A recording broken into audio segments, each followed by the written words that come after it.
In Sanskrit term, sutra literally means a chain, a thread, or a continuum.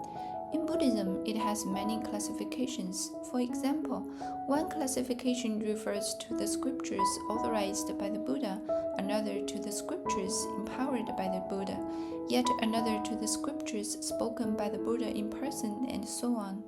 Setting aside the instructions taught personally by Buddha, the instructions spoken by certain special figures can also be called sutra, like the Platform Sutra.